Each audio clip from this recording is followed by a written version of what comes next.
All right. G'day, g'day. Welcome back. After a long, long hiatus to Collectivitis, the podcast where we dissect the disease that is collectivism. I can imagine that the collectivism in everyone's bloodstream is running rampant at the moment because the doctors haven't been here to rescue you.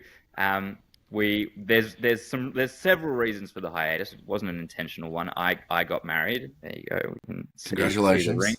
Yes, Floyd was at the wedding, so he got to bear witness. I didn't just make that up as an excuse.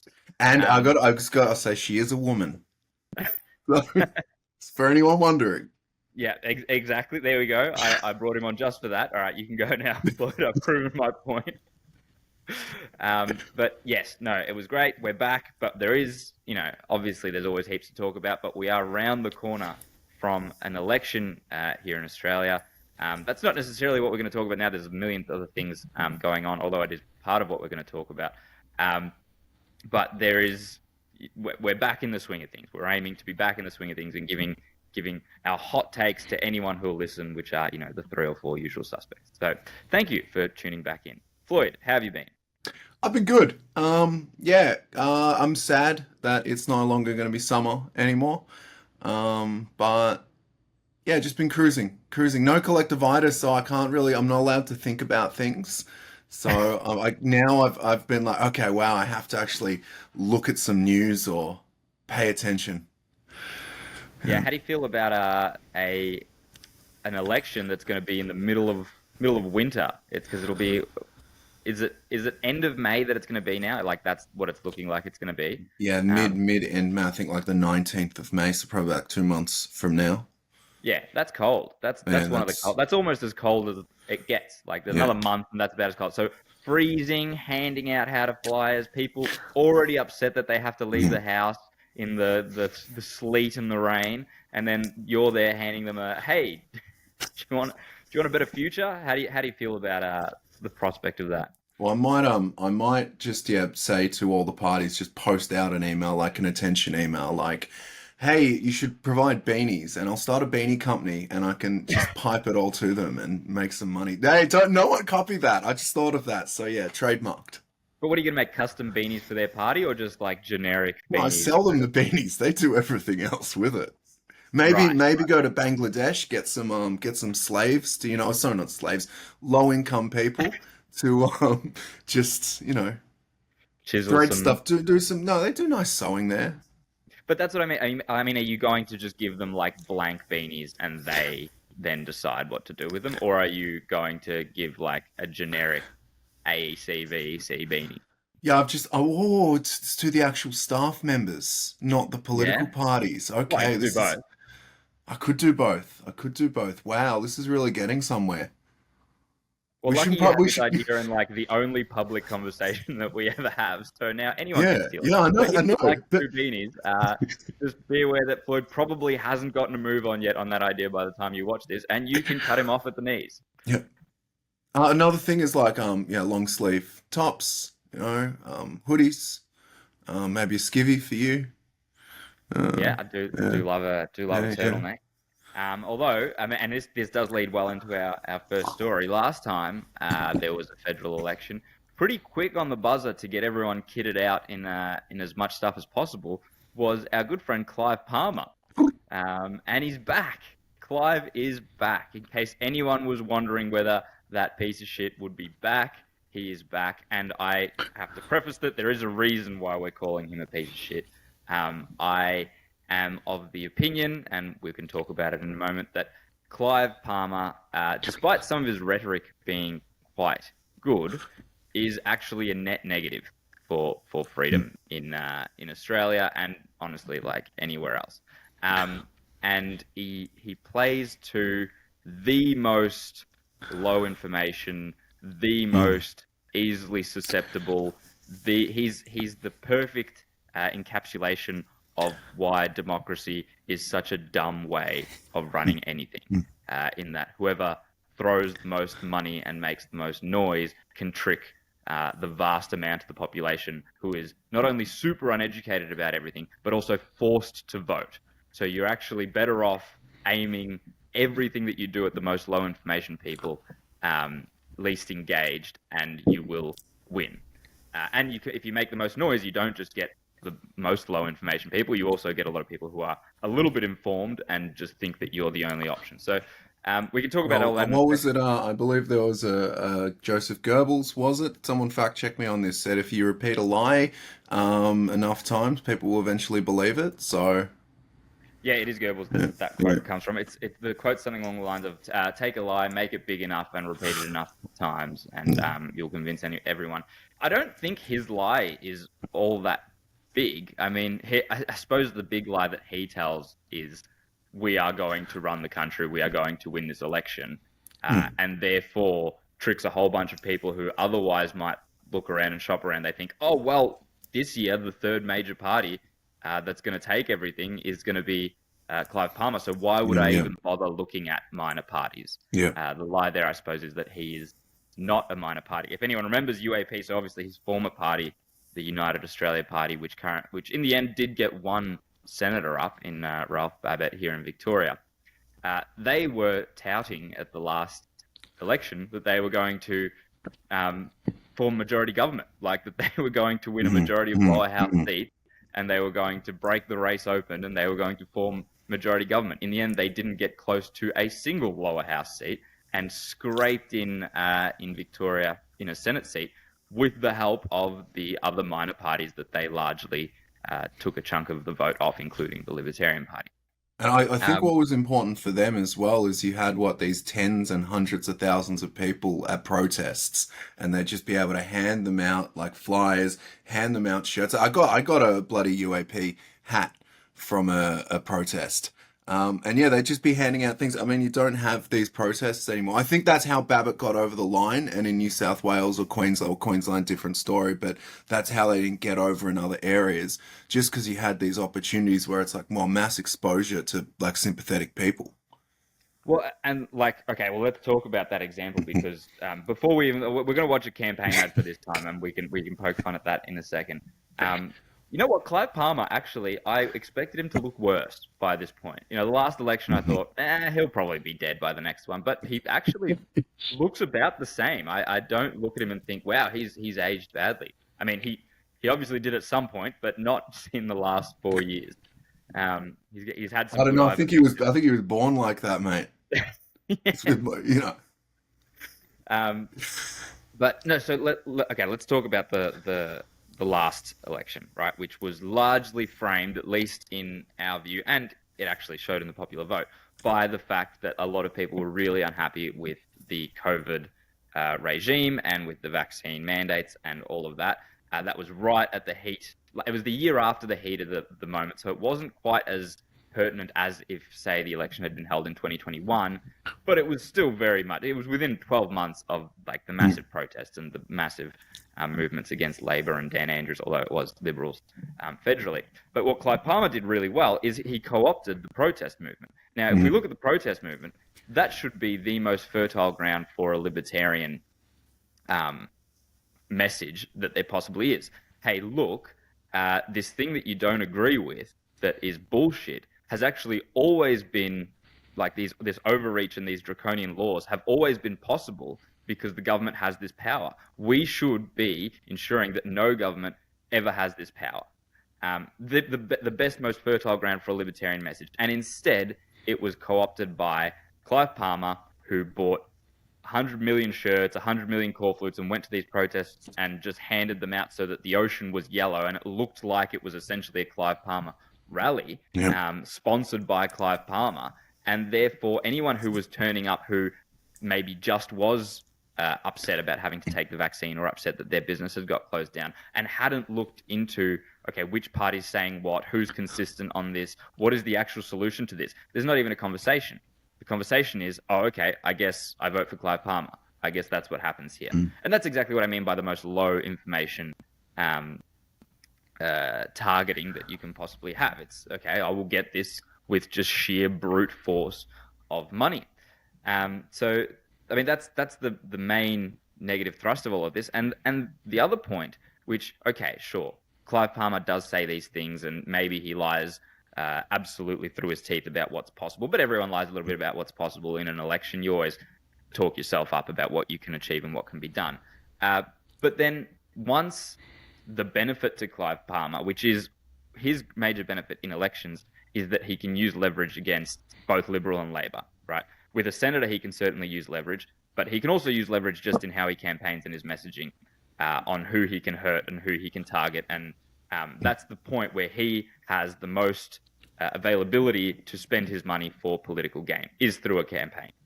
And outside of the election, what has Clive Palmer done or said, or where has he been? Like, where is this movement of Clive Palmer?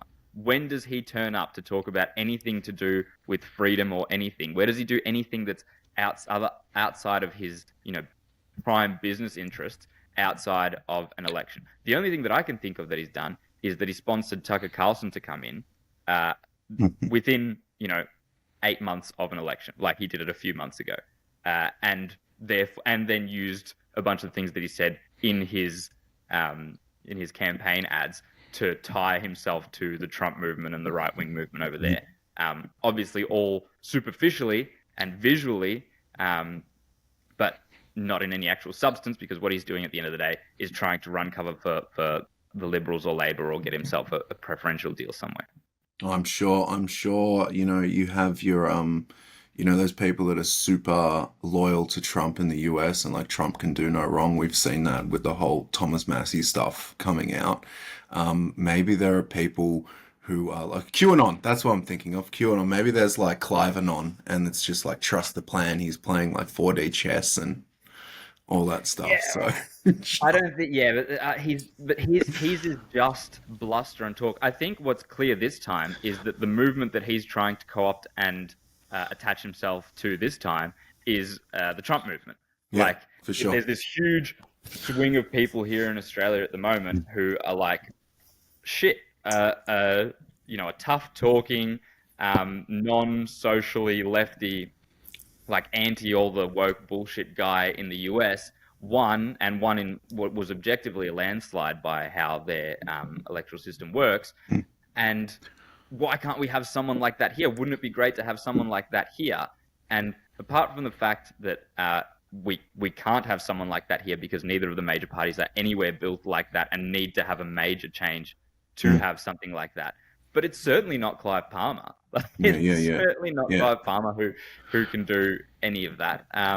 So it's and there's also not the appetite broadly to do something like that here. I don't think it would have anywhere near the sort of 55-60% of population that you have there. But it has enough to chew into that swing vote of the minor parties that are, pushing to try and do something. Like, obviously we're biased here. I think the Libertarian Party and libertarianism is the answer to all of this. And even though the Libertarians can't win Parliament and can't form majority government, we could win a couple of Senate seats and get the movement going.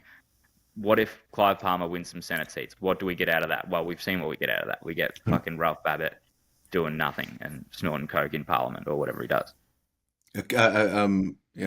Supposedly. Sorry, I lost you. What did you say there?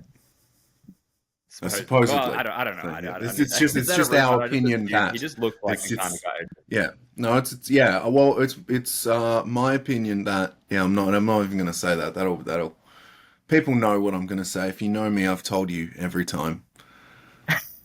Yeah. Well, look, and Ralph Babbitt's always welcome to join on the show and defend himself from these allegations. Yeah, I'll speak to him about it. If he comes on the show, I'll speak to him about it then. So, Ralph, come on board. We're lucky to see you. It's a safe space. We can all snort some coke together. All right, let's get into what I wanted to show, which is the campaign ads. And the most beautiful thing about Clive Palmer is that once the election starts, he goes from being nowhere for 4 years to everywhere in the space of 10 seconds, and you can't look away. So let's watch a little bit of what Clive has got to say.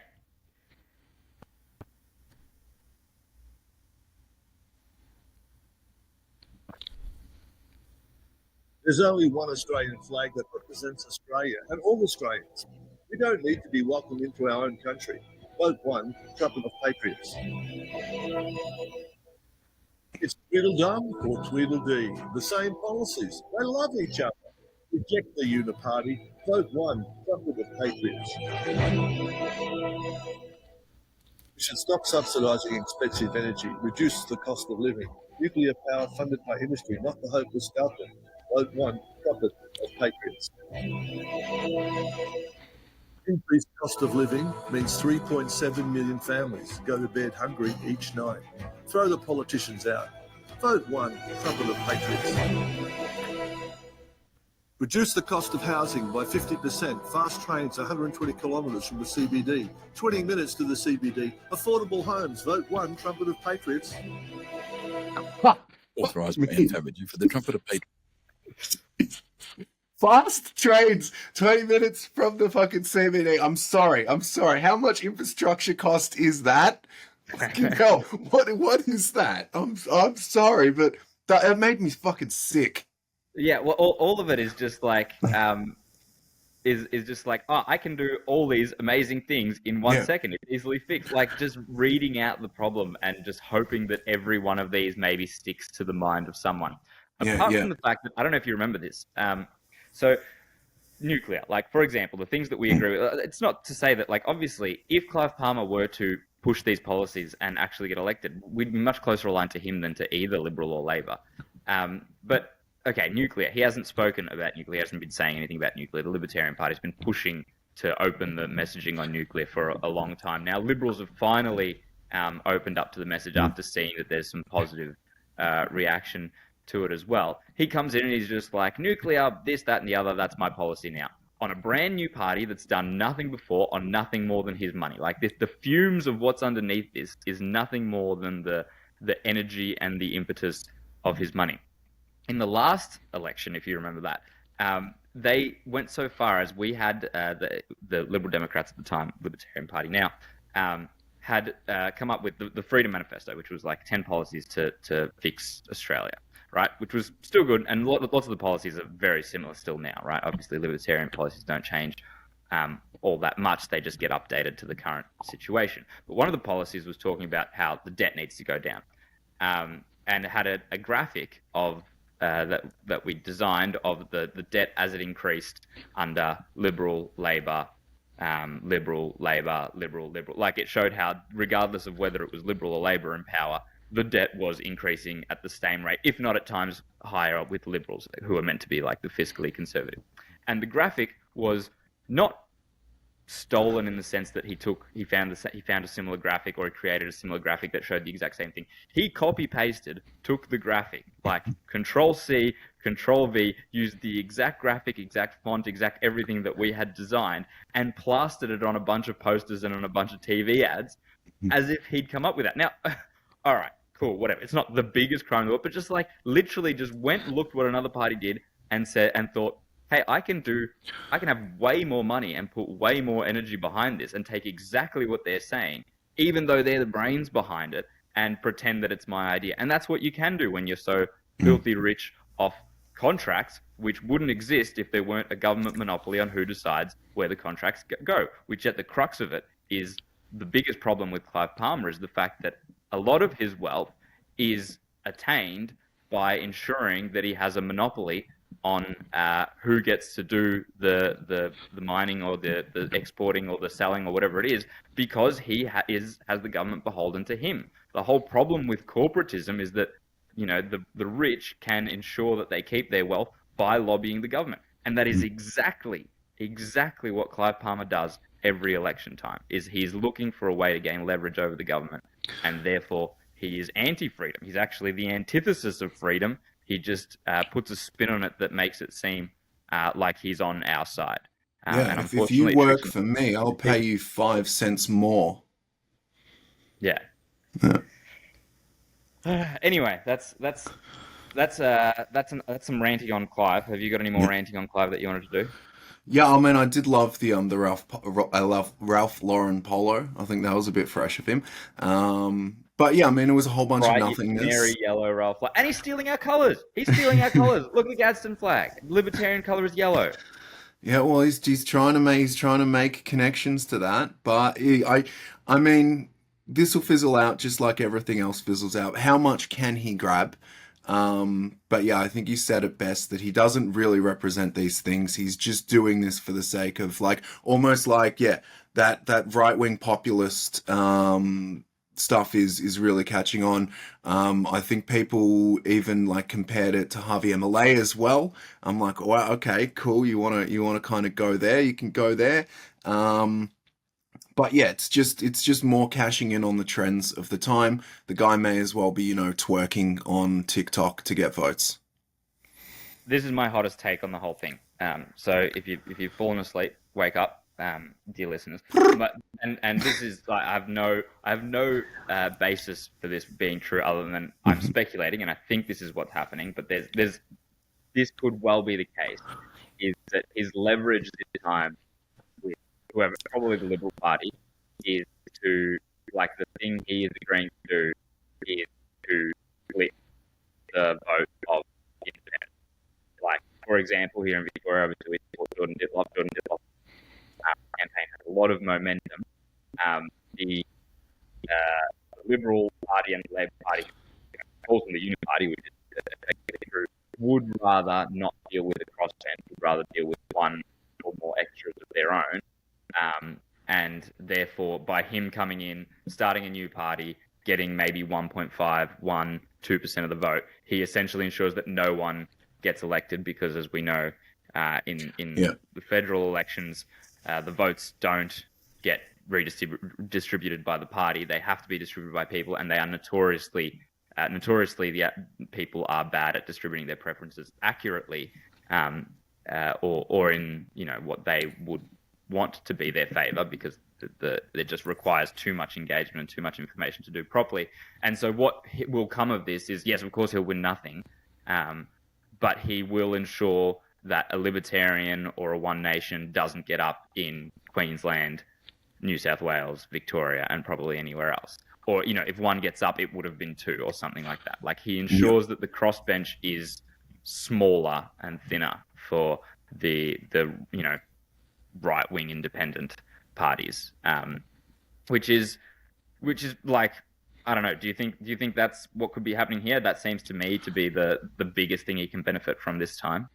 Yeah, well, it always seems like I guess in regards to that, if anyone would like to see if that's true or not, see what happens, see what actually happened after the last federal election, see who won in which areas, and see who distributed generous work contracts to Clive Palmer. I think that's probably the best way to prove it. Did he make more money coming from that election from the people whose vote was able to be stifled? So if it was either Liberal or Labor, did they favour what he was doing?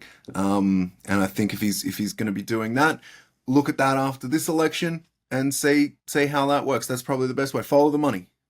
Well, looking at it in the most cynical way possible, like the average Aussie punter has been making fun of Clive Palmer for spending $100 million on elections every time and not winning any seats, or I don't know how much it is. I think it was 100 million last time. But he keeps doing it. Mm. He's not retarded. Like, he's a savvy, cynical businessman, who, so obviously he's making more out of this, or he's getting benefits out of this that are worth more than the amount of money he's putting in, regardless of the fact he's not winning seats. So yeah, whether it's business contracts, whether it's advantageous, whatever, because he splits a vote, or whatever it is that they're asking him to do, he is getting an advantage in this that outweighs $100 million that he spends to run this farcical, fucking, stupid, low information campaign. Yeah, That's what I'm saying.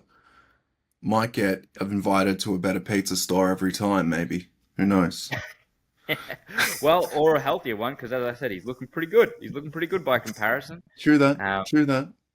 And another thing as well, I mean, at the same time, I'm a bit cynical on this because any publicity is good publicity. I mean, we've been sitting here chatting about him. I know it's in a negative way, and I'm sure the people who watch us are probably leaning more towards this. But I guess, yeah, you get the name out, and it's just going to keep floating. So maybe that's what he's thinking.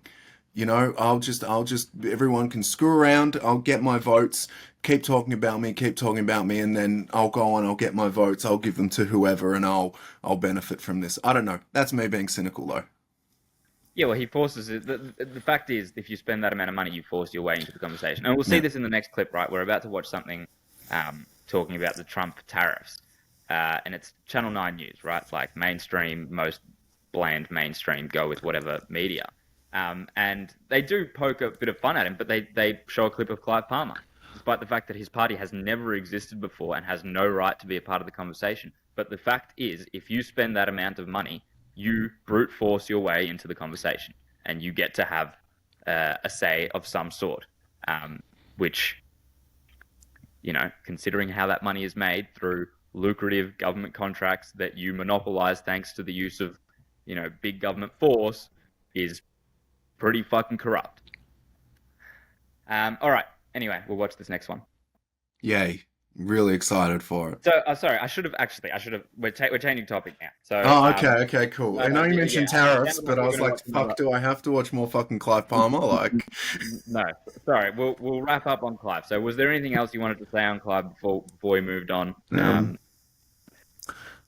Yeah, no, fuck you, goodbye. Like, I can't wait till the election's over so I don't have to see you for another 3 years. Then hopefully by the next one he's actually too old and fat and maybe dead. He just passes it on to whoever, and they're not as fun to insult. No, it's better if they're fun to insult. I mean, what else can we do?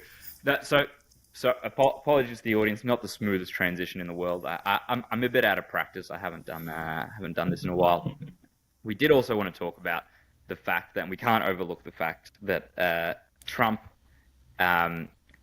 his whole tariff game, is finally hitting Australian shores, and I guess a lot of people hoped that it wouldn't for a while, but it is, and I guess there's different ways that people are looking to respond to it. So let's watch this clip first of all, and then we can talk about what we think about tariffs.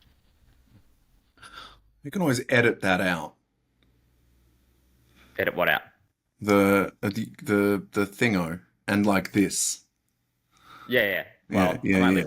Okay, cool. All right. Australia is now in the midst of Donald Trump's tariff turmoil after the US President's views on steel and aluminium kicked in. While Europe has imposed revenge tariffs, the Prime Minister is instead urging us to buy local. He's a great golfer. Keeping Donald Trump on track can be difficult. I love these socks. What's with these socks? I'm trying to stay focused, but I'm very impressed with the VP's socks. Keeping the alliance on track is also proving a challenge. And we're not going to stand for China dumping, Japan dumping. Australia does a lot of aluminum at below cost. That low-cost aluminium filled a void left by Russia, but that didn't matter. Australian goods denied an exemption to sweeping tariffs. Australia's top diplomat denied an explanation, learning of the US position through the media. That was when I first heard confirmation of the reports. We'll be talking with our American counterparts to try and convince them that they're heading in the wrong direction. Tonight, Europe hitting back. Motorcycles, jeans, bourbon, peanut butter, quintessentially American products, all now hit with tariffs. At home, Anthony Albanese encouraging replacement over retaliation. Australians can have an impact by buying Australian goods. You buy Bundy soft drinks rather than some of the American products. That's fantastic. Cheers. Clive Palmer was choosing Australian at the National Press Club. And I've got 2 Tim Tams that have been given to me here. His new party shares Trump's name and some of the mentality. That Elon Musk is doing in Washington at the moment. Elon Musk's team has uncovered nearly $5 trillion of waste. And the prospects of more tariffs on more Australian industries adds another element of unpredictability to the upcoming election. Tonight, the opposition leader vowing he could do what no other global leader has. I will, as Prime Minister, and we'll get a deal done, and we'll make sure that we can protect jobs and protect industry, because otherwise Australians are the ones who are going to lose out. Charles Crouch, 9 News. At Vistaprint. All right, there's heaps to unpack there. First of all, Elon Musk, like, nice guy here. Hey, nice guy. He's like Elton John meets Elon Musk, so we'll sing about AI. Well, is that not like super? If you're a Trumpet of Patriotism, Clive Palmer, all in hey, this is how we get the Trump movement going. Is it not very worrying to you that your guy who says he is the Australian Trump has said Elon Musk 2 times in a row? Like, everyone fucking knows it's Elon Musk. Every single person knows it's Elon Musk. Like, everyone in the world, it's probably the second most well-known name behind Donald Trump right now. And he said Elon Musk. Like, that is very fucking worrying to me. Anyway, and they didn't even talk about that. They didn't even make fun of that. They probably... Well, you can't, because Elon's a bad person. You can't bring that up because he's evil too. So, right. But yeah. But there's a bit there. So one thing first I wanted to say was, what is a tariff? Tariffs are very much misunderstood by a lot of people, and media often portray them in very much the wrong way, right? Because so a tariff, right? You are taxing companies, businesses from other countries for importing goods into your country. So let's say, Australia's importing however many thousands, kilotons, megatons of aluminium and steel.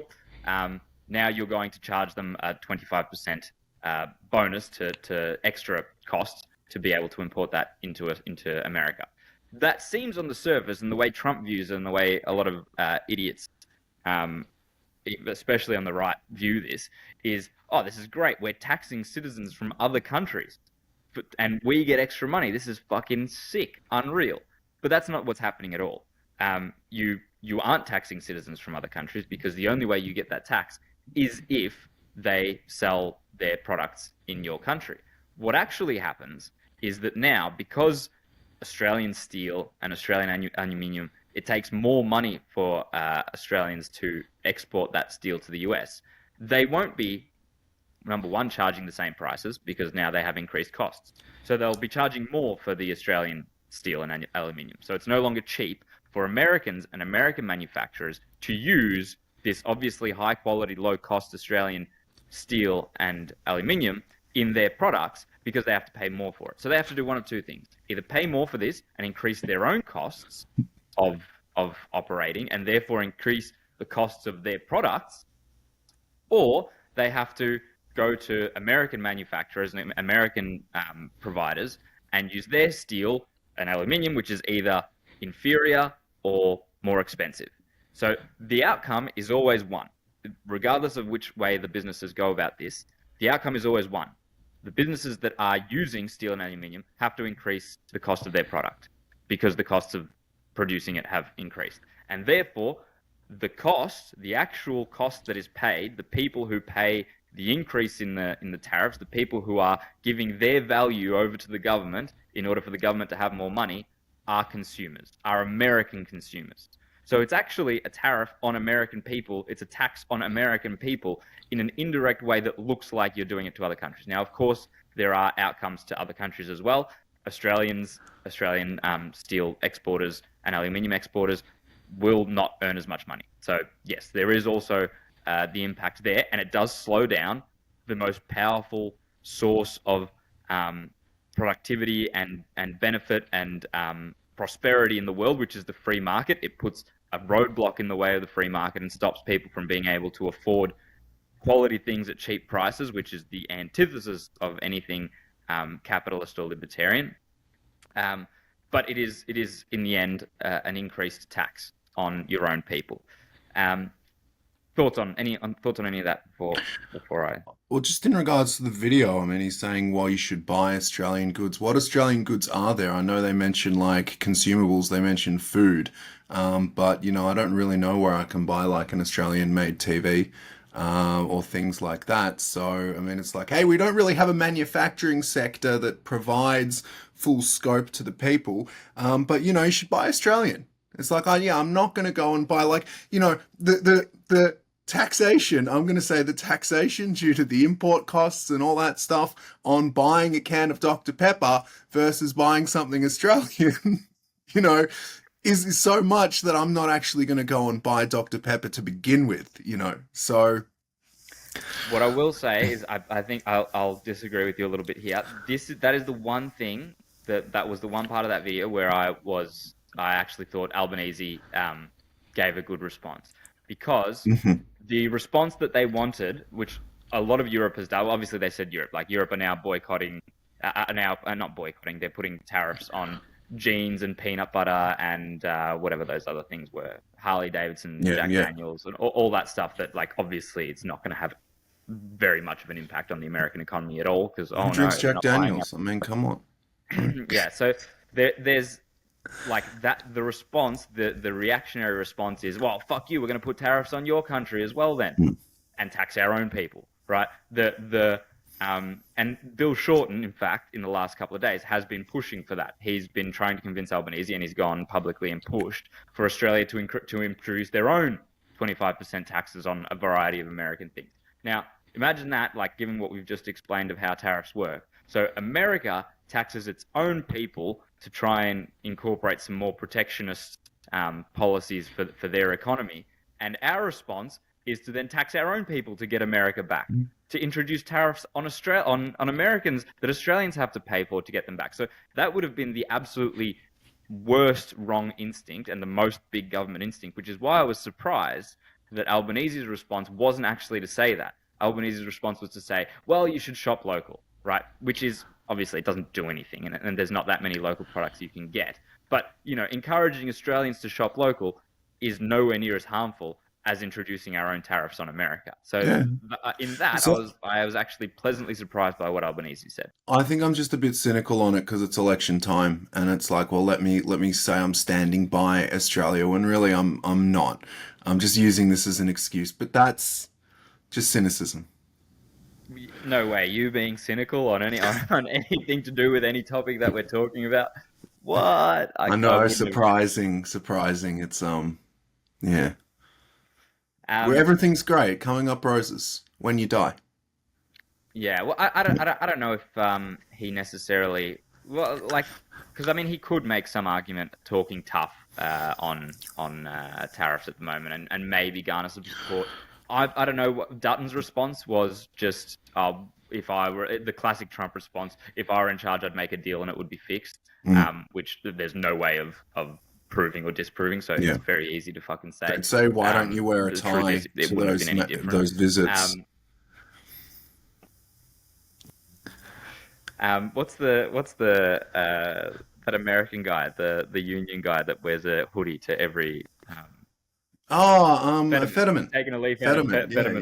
Fetterman. No, but it's when Zelensky came. Yeah, when Zelensky came, and they're like, hey, why don't you wear a suit? You know, so they'd say to like Dutton, like, because I always love when they go around, they're just wearing like they don't have their jacket on, they don't have their tie on, and they just I'm kind of like a middle level management. I'm not an executive. That's when they go into industry to to working class collar people, and then when they go to their donors, they wear a suit tie. Probably. Yeah. Maybe something around the waist, but yeah. What was I gonna? I had something else I wanted to say, but I can't remember it now. What were we talking? Tariffs. It'll come back.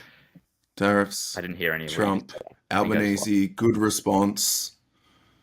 Yeah, it was good response with the Australian-made stuff. Dutton didn't really say anything of importance. He just kind of said he'd trying to make a deal with Trump.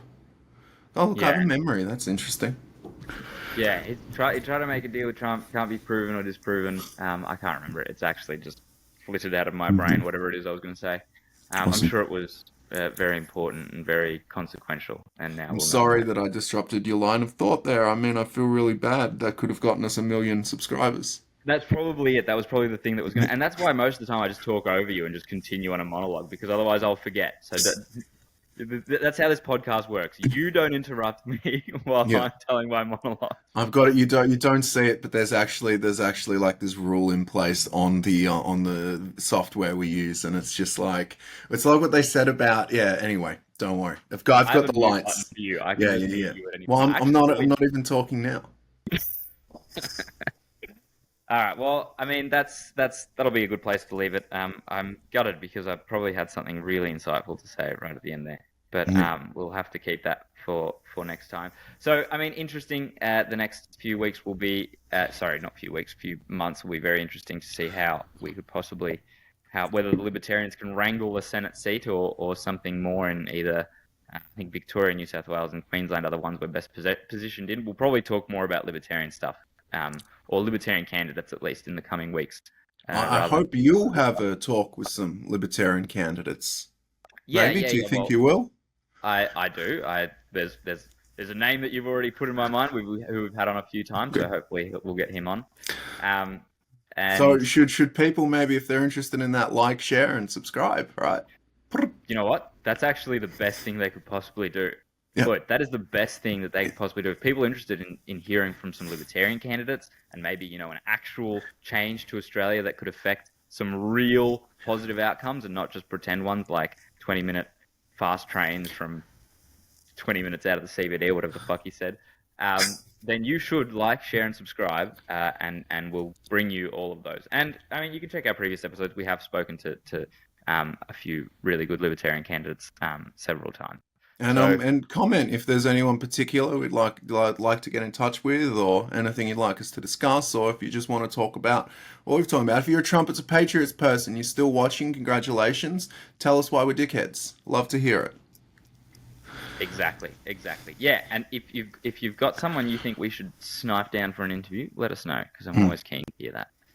All right. You should hit us on Twitter. I'm trying to promote the social. So what's the Twitter that they can go to chat to us about interviews? All the links are going to be in the description. So the description, okay. Slightly down, and you can find, or if you're listening to this, just scroll down a little bit into the episode description, and you will find all of the links where you can follow us for all our insightful commentary. So that's it for today. Hopefully your collectivitis has receded a little bit. We started the chemotherapy that we need to get rid of that disease. We will continue this in the coming weeks and months. So thank you for listening. We will catch you next time. Collectivitis never gets rusty.